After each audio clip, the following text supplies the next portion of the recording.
Have you ever been around somebody or even yourself and have spoke such negative words, like things like, oh, I'm broke, or oh, I'm not good enough, or oh, this will never happen for me?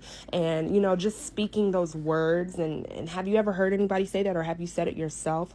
Well, I know that I've definitely heard people say things like this, especially like when I was in high school, and I would hear a lot of people say, oh, I'm going to fail this test, or oh, this is just, school sucks, or they would just have such a negative attitude, and I would notice that they look so depressed, they look so sad, or they would eventually end up failing that test that they said they were going to fail. And, that's when, I really started to remember and realize that words have power. And there's this scripture in the Bible that is so powerful. It says the tongue has the power of life and death, and those who love it will eat its fruit.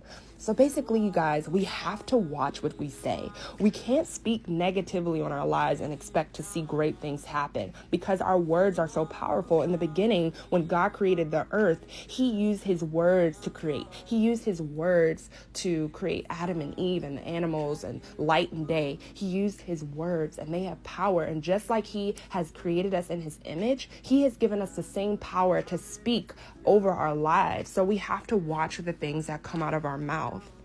And in Proverbs 18, chapter 21, in the Message version, it says, words kill or words give life. They're either poison or fruit. You choose. So the next time you decide that you want to say I'm broke, or the next time you want to say I'm ugly, maybe you want to change your words up so that those things don't manifest in your life.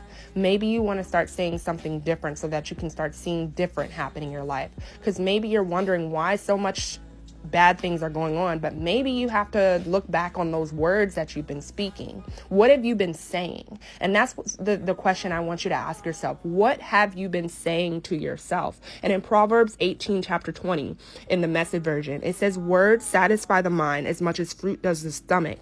Good talk is as gratifying as a good harvest. So your words can be like how fruit is for us. It can be good. It can have good harvest in our life. It can reap a good harvest if you just speak goodness in your life. I am healthy. I am wealthy. I am whole.